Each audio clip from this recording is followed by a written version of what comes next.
This podcast is brought to you by Deepbridge Capital LLP. Deepbridge is authorised and regulated by the Financial Conduct Authority.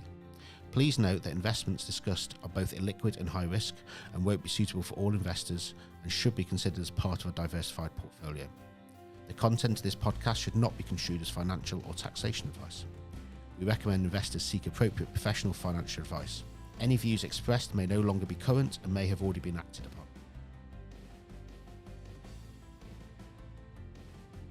For those kind of uninitiated, kind of what does the UK space sector look like at the moment, and how are you engaging with that, and kind of what does that mean for SmallSpark, and I guess ultimately then for our investors and the opportunities that are there in the sector? Yeah. So the UK space sector is going through an immense change right now, and it's a really exciting place to be. As I mentioned, we do a lot of work in data collection, in satellite manufacturing. The UK is one of the world leaders in that. And in sensor technology, UK is arguably the best in the world. We have things like the Satellite Applications Catapult working on bleeding edge research in terms of sensor technology, and it's a wonderful place to be for that. But as I say, they are pushing towards being able to launch now, and spaceports now slowly starting to come online. It's not just launch to orbit; it's also suborbital launching. So this is why SmallSpark is developing 2 launch vehicles over the next 5 years. We're developing Frost Micro, which we are aiming to have online either late this year or early next year, depending on how a few things work out with the spaceport.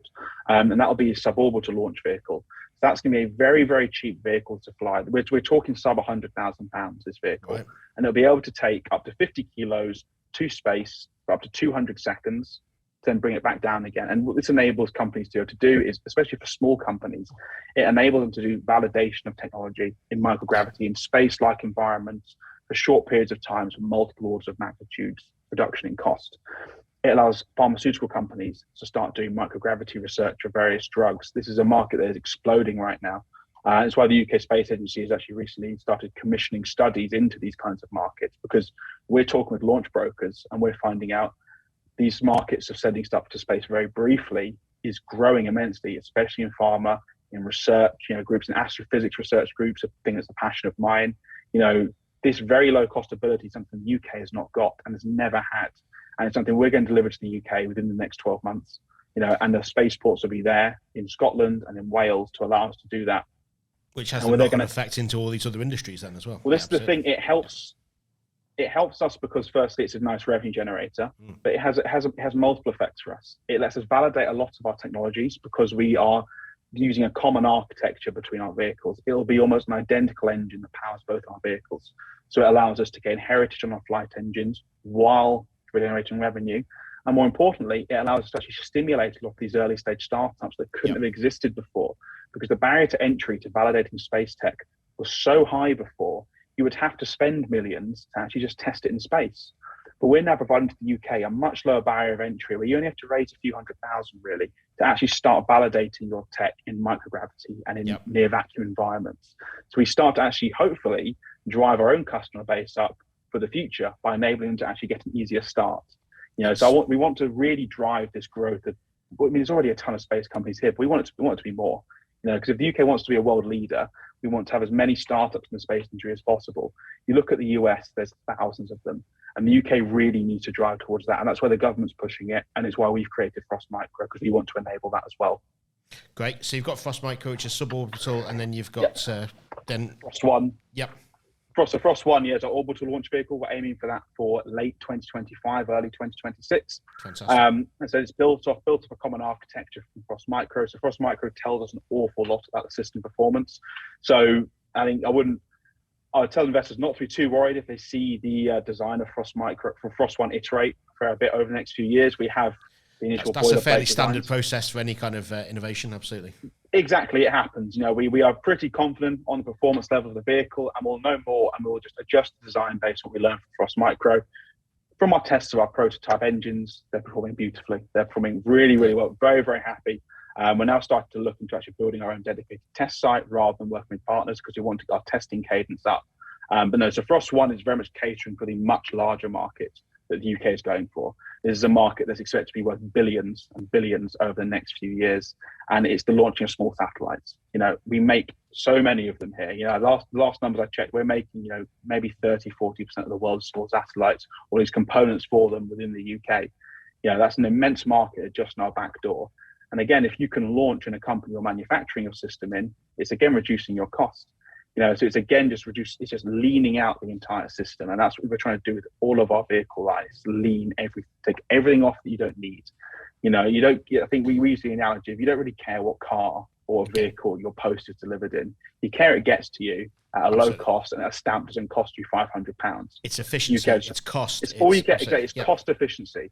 That's the thing. That's the most important thing for this market. It's not about perfecting having style or it looking really nice. It will look nice. Our vehicles will look great. Don't worry, they're not going to look ugly. But it's this market, what customers care about is just cost efficiency. And it's not just cost efficiency of the vehicle, it's taking a sort of holistic approach of everything that a customer has as a pain point and removing all of that. And that's what we're trying to do with both our optimization technologies, by allowing both ourselves and our customers to get designs done quicker. It's what we're doing with Frost Micro by enabling a far lower barrier to entry to actually getting in and getting your first funding round done, to be able to actually start testing space tech and actually get into orbit. So when you need to launch, we're able to launch quickly and reliably because we've got a safer system that can be on standby and ready. And we're seeing already a huge interest in this from defense companies around the UK. It's not about making missiles. I think it's important to really state that. We say defense companies, SmallSpark does not make missiles. But in the future, what the real interest for defense companies is data. And that's what SmallSpark can enable companies to provide. You can be ultra responsive. If you need to get a satellite up in a few days, SmallSpark will be the company you go to do that. And that's where the immense interest is being seen in our architecture, because it's radically different from anything that's on the market right now. So guys, I guess just talking about kind of why Deepbridge, a bit of ego boost for us here in terms of, why Deepbridge. You've both worked in the tax efficient space before. Tori, kind of what do you kind of think makes Deepbridge a bit special, or why do you enjoy kind of working at Deepbridge? So for me, when I started Deepbridge, I also started a brand new part of my career. I'd never worked in sales before and was never so involved in the nitty gritty parts of what the tax efficient space is at all. And so it's been amazing to see that I joined at such a tricky time as well. So just before the pandemic. And what I've loved about what Deepbridge has done for me is really supported me and held my hand through like trials and tribulations of COVID, trying to see each other where we can, but also just getting that support. I also just love the feel of the fact that it still feels like a very small family-based company, but we're getting so much bigger now, and that feeling is still there. And I think at the core of it, it's what makes Deepbridge so nice. It's what makes me want to stay, and it's what makes me want to work hard for you guys, and it's what definitely entices me, and that's enough ego boosting for you. Nothing to do with me, but I think that's what when we talk to our long-standing IFAs, we've got IFAs who've worked with us for 9-10 years, etc. That's kind of the feedback we get from them, is they enjoy working with us. I think Mike and I were with somebody the other week, and he said, look, as well as we love what you're investing in, we love what you talk about and the kind of companies, etc. People by people. It's got to be, you've got to have that right feel with the people you're working with. Absolutely. It's really nice to be able to represent the company that does that and makes people feel that way, and it's nice to be a part of that, and it's definitely great. So Mike, kind of again, you've been around the block, as you've suggested before, if you don't mind me saying that, but kind of why Deepbridge, and kind of why do you think this is the good fit? I joined, as I said earlier, I joined Deepbridge because the guys that were kicking it off were business builders. That was a completely different feel for me. So even at this stage in my career, you've seen pretty much everything that's got to be seen: crashes and ups and bubbles bursting and all sorts. But you look at what Deepbridge has achieved in 8-9 years, and it's an absolutely phenomenal journey that we've been on. But we're all, like Tori says, it still feels like a small company. We all know each other. The guys on the top, the guys that are actually driving the business are, as I said, business builders. So it doesn't feel like a financial services company. Every time I go out to, and we've not been out too much over the last couple of years, but prior to that, when we were doing seminars and we saw our peer group, I don't think there's anybody else like Deepbridge out there that's providing what we provide. So it's an exciting company to be with. There's still, I guess, a long way to go in the journey, and it's great to be part of that. It's great to be part of the sales team. That's what I get out of bed in the morning to do, is to promote Deepbridge in Scotland and Northern Ireland and anywhere else that we turn up. So to be part of that is hugely exciting, and I can't see it stopping. It's just going to keep going.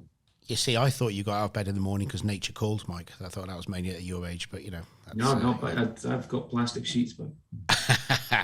I think, and what you're saying, I think extends well beyond just the Deepbridge team. Again, our advisor community we work with, it's. I don't think there's many places where I'd expect the barrage of text messages from IFAs reminding me of my football team's crap. That's one of the beauties of kind of the close knit kind of community we've got, which is great to see. So since starting out from those early days of kind of speaking to clinicians and patients as well and things, how's the company evolved and kind of. I know that kind of obviously COVID coming along kind of changed your focus slightly and you had to pivot the business slightly and things like that. Can you just kind of talk to us how the last kind of few years have kind of evolved the business? Yeah, I think it turns out, I say this loosely, that Corona was the best thing that happened to the business. We certainly didn't think that in the moment, that March Absolutely. Lockdown, as you know, we were closing around with you guys. Yep. We just agreed pretty much to sign up with Dreams and Next and Ideal Shopping. So everything was working. All the sports people were going really well. And of course, like you say, the big clanger comes. It was brilliant for us in as much as we had a second to breathe, to actually digest what we'd done so far. Yeah. And most important, most significantly, I think the sliding door moment for the last 2 years, but the thing that's going to change the future of the business is an understanding that in order to make a meaningful change in this area of healthcare, we needed to work from the ground up, having worked from the ground down, from up down. Sure. For so long, working with clinicians, working with the Stroke Association, and it's case by case, it's patient by patient, and there's a lot of them, and so many more since the lockdown. So what we decided was, as a business, to launch a website, which has gone from strength to strength. It's going month on month, really nice increase, and to explain to the general consumer so that they could understand themselves, and that's helped everything. So for example, when we see a patient and we prescribe a sleep system, we go back in and we train the staff.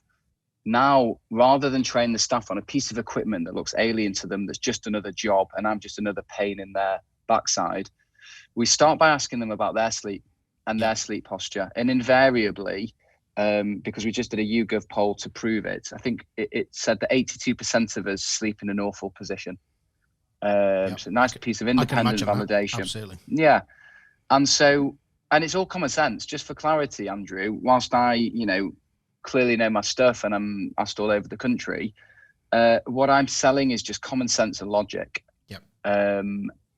And so to speak to people who, have had children and have, SPD or various niggles on the back of their own able-bodied aches and pains and daily living, for them to understand that, for them to see the significant improvement in their own sleep, has made how to train the trainer, if you like, how to train the caregiver, to turn this into a much more human project rather than just how many pillows can you sell and how many sleep systems and what other positioning equipment have you got, I was going to say, if you get the trainer on board, then they're bought into it, they see the value, they understand the benefits of it, and therefore it becomes second nature for them to extol those virtues to other people, I guess. Exactly right. And equally, the mountain is so much more meaty to convince clinicians that have been doing it wrong so long.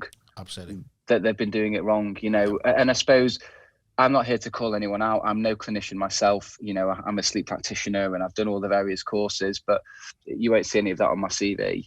Yeah. My expertise is in, touch and feel. Maybe we've seen 5,000 patients.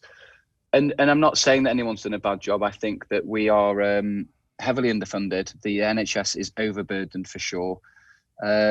And rather than sort of call them out and say what terrible job they're doing when they've saved all our lives for the last 2 years, it's more to say what therapeutic services can be automated, can be standardized, can we find sort of very simple methods, approaches in reducing those numbers. The 1.5 million people waiting for standard procedures, for example. Like, what are they doing now between now and their operation?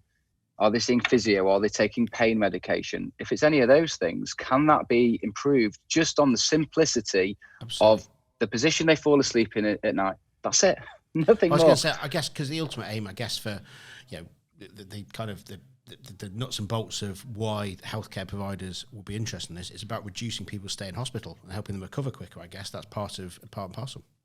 The best bit about what we do, given that it's common sense, is that no one can question our approach, and so anyone who sleeps and has a spine can benefit from our mission, you and I included. So for you taking a patient as an example, the caregiver, the nurse will benefit because they might have had a slightly better night's sleep. They'll be on shift work, they'll be overworked, the amount of moving and handling will be reduced, and most importantly to us, but least important to many, the patient's experience will be so much better. Unfortunately, it doesn't quite work like that. So we did, last year we were approached by Lancs Teaching Hospital, by the intensive care lead. And he's also the honorary secretary of the Intensive Care Association. And he called us because they were at 300 and something % capacity, and they were spending hours repositioning conscious patients who had corona, were in intensive care unit, and they wanted to get the patients onto their stomachs. If you're overweight with a CPAP hood on, fatigued and petrified in an ICU ward, it's the last thing you're doing. So we created a product, very, very simple product, very cheap to make, and we produced it supremely quickly.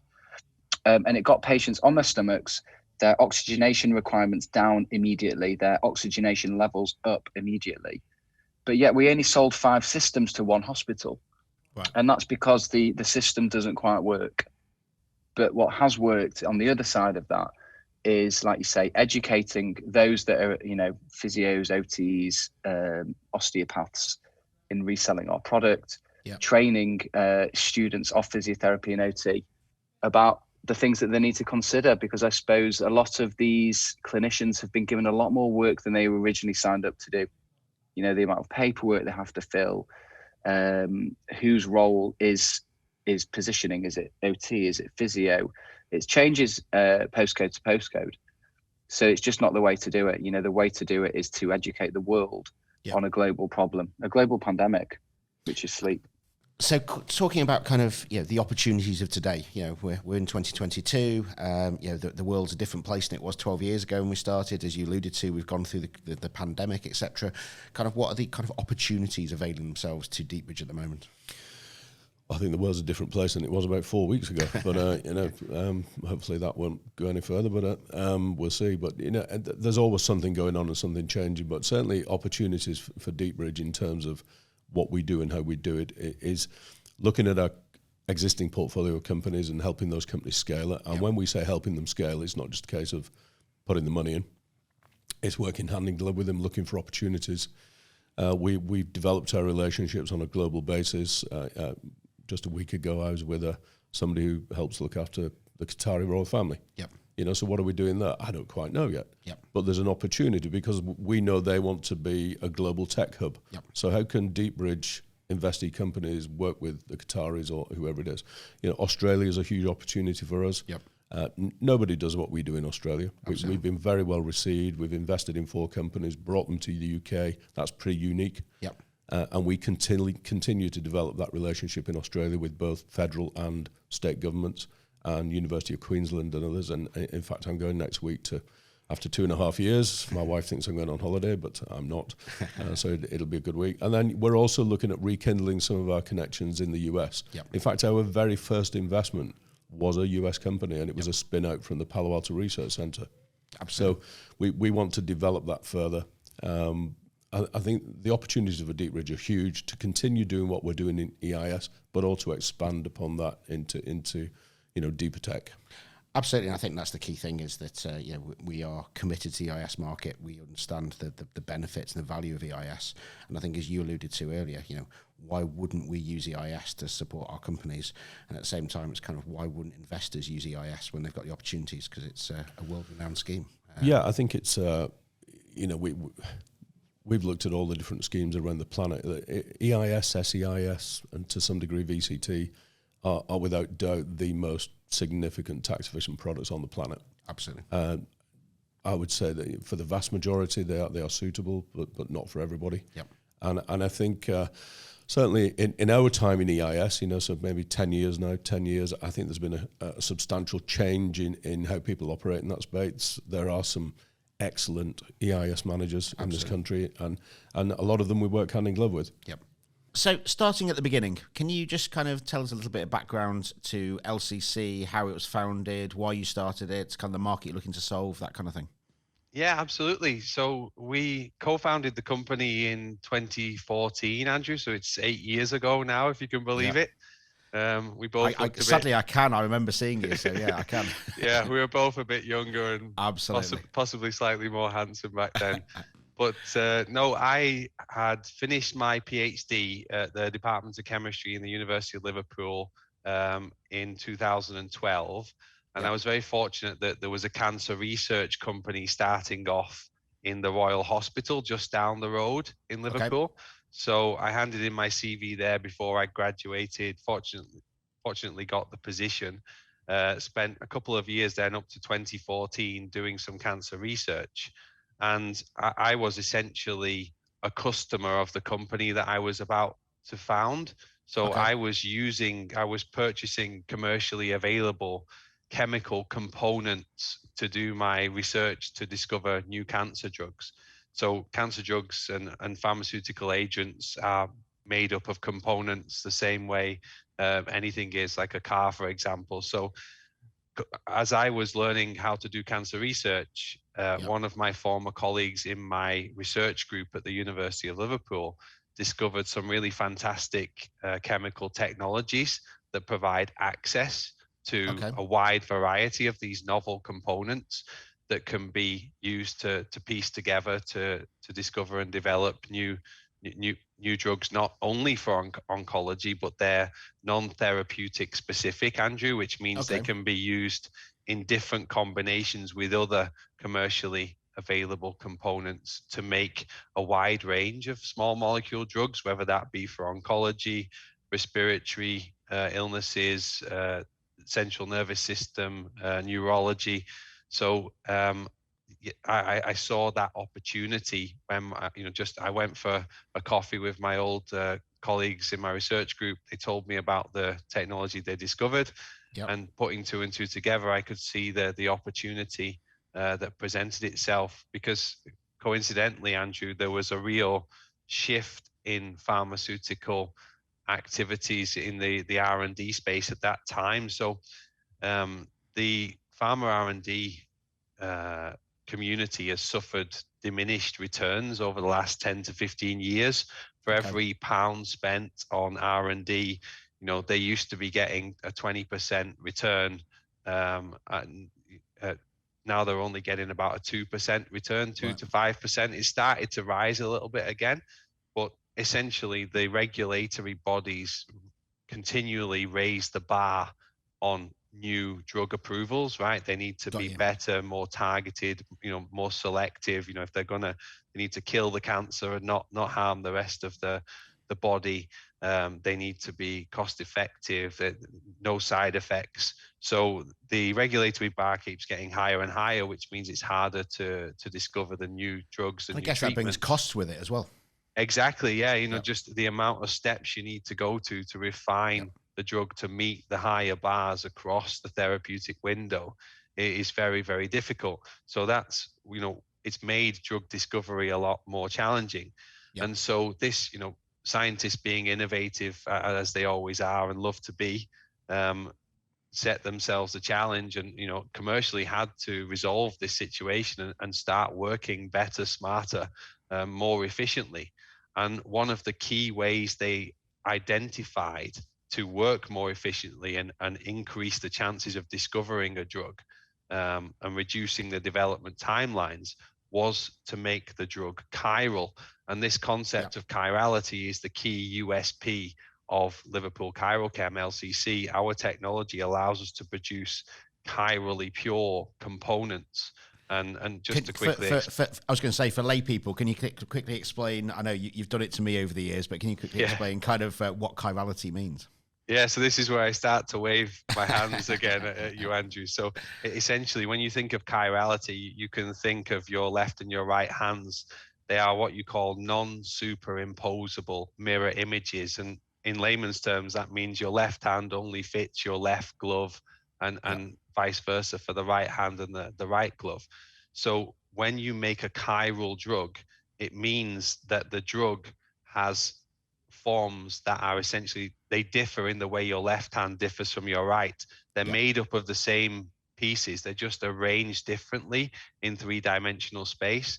And if you think of how a drug, works in the body, it's called the lock and key theory. So if you think of the drug as the key, that you swallow it, it gets absorbed, it gets distributed around your bloodstream, maybe to where it needs to go.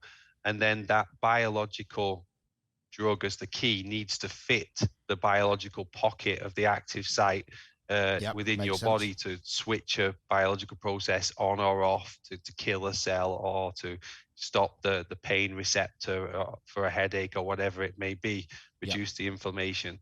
So ever since 1972, I think it was, all drugs had to be administered in their chirally pure form, i.e. just the left hand or just the right hand. So chirality is not a new thing, but it's been identified as one of the key ways of increasing your chances of success in new drug development. Long story short, chiral drugs are more three-dimensional than non-chiral drugs, which are more two-dimensional. And if you want a really perfect and specific fit between your key and your lock, getting a perfect three-dimensional fit increases the likelihood of specificity of that key to that one and only that one lock in the body. And the mirror image of that key wouldn't work. The mirror image wouldn't work, and worse than that, Andrew, it might fit another lock in the body, and that's what happened with thalidomide. So the left-handed form of the thalidomide drug fits, the right receptor in the body to essentially cure morning sickness in the mother, but the right-handed form of the drug fits other receptors in the body, and unfortunately, in that instance, led to defects in the unborn child. So that was when the FDA stepped in and said, okay, all drugs need to be chirally pure. But now they've realized, actually, if we make more drugs chiral and make them 3D, we can essentially get to the endpoint faster. We can identify which key is the right one, which drug is right, from a smaller number of tests and possibilities and trials. So just to make that, to quantify that, Andrew, 60% of all drugs approved between 2000 and 2010 were chiral. Between 2010 and 2020, it's about 80%. It's steadily and consistently rising. So long story short, so the industry needs a larger and more reliable supply of chirally pure components in order to discover new drugs more efficiently and get their commercial returns on spend in R&D. So there's a growing market demand, and LCC has the technology to fulfill it. And I think I'm confident when I say we're already the world leading specialist in the supply of chirally pure components for small molecule drug discovery. Fantastic. I mean, you said you formed in 2014, and again, you were probably one of the first companies that I came to visit when, and I remember coming to university, and I've kind of commented on this previously that, with startup businesses, you look for every opportunity you've got. And I remember I left you with a load of Deepbridge branded pens, and it was kind of, just to save you having to go out and buy new pens and things, which is kind of a flippant thing to say, but you've evolved massively since then. So I guess kind of if you're talking to advisors, what would be your kind of one bit of advice you'd give to an advisor looking at the tax efficient space for the first time?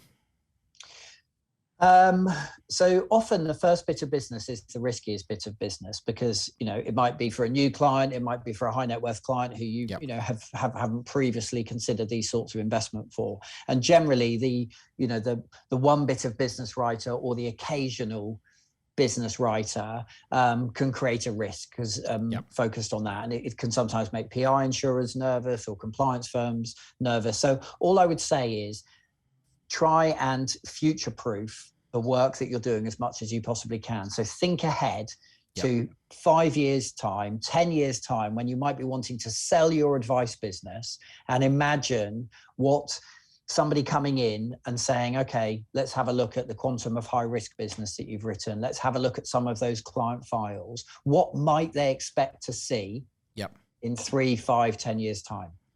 And if what you're doing currently in the mainstream market, and then think, is that sufficient for the tax advantage market? And all we would say is that with what's available in the market now, and nod to the tools that we have available in MyCap there in terms of the illustrations and the timelines and the highlights and considerations in our reviews, there's no reason that you wouldn't have a very detailed suitability report. There's no reason that you wouldn't have a comparison on file if you're making one recommendation to show that you've at least compared it. There's no reason you shouldn't have a personalized research document. So all I'd focus on, what might some of the expectations be if they were valuing your business and coming in 3, 5 years time. So that would be my kind of bit of advice.